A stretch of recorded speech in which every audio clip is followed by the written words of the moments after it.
बहुत ही shocking news सामने आई है। जापान जो कि भारत का पुराना मित्र है, वो भारत को धमकी दे रहा है कि वो भारत पे सेंसस लगा देगा। और इस सेंसस की चर्चा इटली में G7 समिट के दौरान ही हो गई थी। आपको बताना चाहेंगे गाइस कि पिछली बार जापान ने 1998 में भारत के ऊपर सेंसस लगाया था। उस टाइम भारत ने पोखरण में न्यूक्लियर का टेस्ट किया था। 1998 के बाद से लेकर के 2024 तक जापान और भारत के बीच में सब कुछ अच्छा चल रहा था। जापान ने अपने कई सारे पैसे भारत में इन्वेस्ट किए हैं। जापान हमारा काफी अच्छा मित्र है। फिर अब ऐसा क्या हो गया कि जापान भारत पे सेंसस लगाना चाहता है, या फिर जापान की मजबूरी है? आखिर क्या है ऐसा कारण कि भारत का इतना अच्छा मित्र जापान भारत के ऊपर सेंसस लगाने के लिए तैयार हो गया है? आइए जानते हैं मामला क्या है।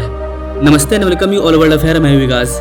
Now directly come to the point. ये न्यूज हम सब के लिए काफी शॉकिंग है, क्योंकि भारत में जो बुलेट ट्रेन बन रहा है उसको बनाने का काम जापान कर रही है। भारत के कई सारे प्रोजेक्ट में जापान ने बिलियंस ऑफ डॉलर इन्वेस्ट किए हुए हैं, लेकिन ऐसा क्या हो गया कि जापान भारत के ऊपर सेंसस लगाने के लिए तैयार हो गया? गाइस, जैसा कि आप सभी जानते हैं, जापान क्वाड कंट्री का पार्ट है, भारत भी क्वाड कंट्री का पार्ट है, लेकिन क्वाड का मेंबर होने के बाद भी जापान भारत के ऊपर सेंसस लगाने जा रहा है। इसके अलावा गाइस, आपको यही बताना चाहेंगे कि अमेरिका क्वाड से भारत को अलग कर रहा है और वो लोग अपने आप में कुछ अलग ही संगठन बना रहे हैं, और ये सारा चीज हो रहा है यूक्रेन की वजह से। जापान भारत से भी अच्छा मित्र है, भारत से भी गहरा मित्र है अमेरिका का। अमेरिका और जापान स्ट्रॉन्ग फ्रेंडशिप है उनमें। बेसिकली जापान ने कहा है कि वैसी कंपनियां जो रसिया के साथ व्यापार कर रही है उसके ऊपर हम लोग सेंसस लगाएंगे, और इन कंपनियों में इंडियन कंपनी भी शामिल है, ऐसा जापान का कहना है। जापान के द्वारा ऑफिशियली कहा गया है कि कोई भी ऐसी कंपनी जो किसी भी तरीके से रसिया की हेल्प कर रही है वो उस कंट्री के ऊपर सेंसस को लगाएंगे। इसमें चाइनीज और इंडियन दोनों कंपनी इंक्लूड है। और गाइस, ये सारा चीज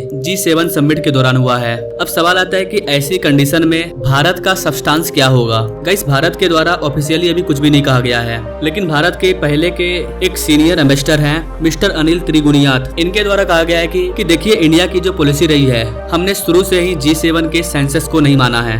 भारत कभी भी वन साइड रेस्ट्रिक्टिव सेंसस को कभी नहीं मानता है, और आगे आने वाले समय में भी हम लोग इस तरह के सेंसस को नहीं मानेंगे। सेंसस का एक नियम होना चाहिए, आप जब मन चाहो तब अपने अकॉर्डिंग, आपको अगर फायदा नहीं हो रहा है तो आप हमारे ऊपर सेंसस को लगा दोगे। अगर आपके पास ये अधिकार है तो हमारे पास भी ये वाला अधिकार होना चाहिए कि हम भी किसी कंट्री पर सेंसस को लगा सकें, लेकिन भारत के पास वो अधिकार नहीं है। यही कारण है कि भारत G7 के सेंसस को नहीं मानता है। इसके अलावा अगर आप चाइना पे गौर करेंगे तो चाइना दुनिया के किसी भी कंट्री का कोई भी सेंसस वेंसस को नहीं मानता है। भाड़ में जाए सेंसेक्स, उसे सेंसेक्स से कोई मतलब नहीं है। आई थिंक अब समय आ चुका है कि भारत को भी ऐसा ही करना चाहिए, क्योंकि ये लोग जब मन तब भारत के ऊपर सेंसस थोप देते हैं। अब हमारा कोई कंट्री खास है, हम इतिहास से उसके साथ ट्रेड करते आ रहे हैं। आप अचानक से आकर के बोलोगे इस कंट्री के साथ ट्रेड करना छोड़ दो, तो क्या हम छोड़ देंगे? जितना फायदा हो रहा है हमें उस कंट्री से, उतना फायदा हमें दे दो, हम छोड़ देंगे? मतलब कुछ भी। अमेरिका का, वेस्टर्न कंट्री का, इनका जो दुनिया के ऊपर राज करने का जो तरीका है, ये बहुत ही गलत है। तो भारत के द्वारा कहा गया है, भारत का जो स्टैंड है वो क्लियर है कि हम लोग कभी भी G7 के सेंसस को मानते ही नहीं है। आपने लगाया था ना 1998 में, क्या हो गया उससे? तो भारत के द्वारा डायरेक्ट नहीं बट इनडायरेक्ट रूप से कड़ा जवाब दिया गया है कि भारत को भी अब सेंसस से कोई फर्क नहीं पड़ने वाला है।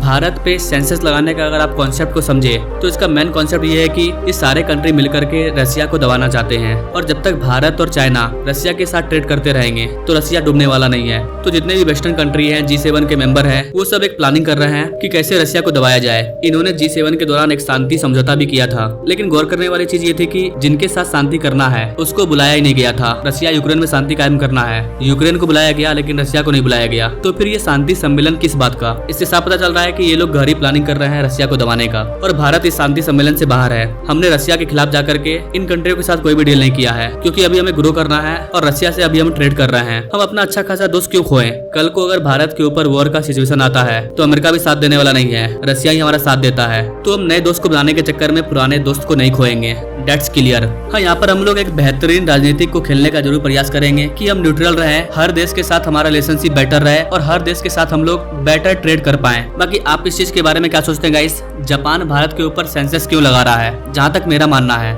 जापान अमेरिका के प्रेशर की वजह से भारत के ऊपर सेंसस लगाने के लिए तैयार हुआ है। अदरवाइज जापान ने कई बिलियन डॉलर भारत में इन्वेस्ट करके रखा है। अगर अमेरिका के चक्कर में जापान भारत से दुश्मनी मोलता है तो जापान को काफी ज्यादा प्रॉब्लम होगा। ऑलरेडी जापान की इकोनॉमी क्राइसिस में चल रही है। तो ये सब सिर्फ दिखाने के लिए है। अल्टीमेटली भारत और जापान का जो रिलेशनशिप है वो बेटर रहने वाला है। इन सेंसस का कोई भी मतलब नहीं निकलने वाला है। जिस कंट्री को जिस देश के साथ फायदा हो रहा है वो उसके साथ ट्रेड करते रहेंगे। बाकी आप क्या सोचते हैं कमेंट जरूर कीजिएगा। आपके एक एक कमेंट से फर्क पड़ता है। तो मिलेंगे नेक्स्ट वीडियो में एक नई जानकारी के साथ, तब तक के लिए जय हिंद।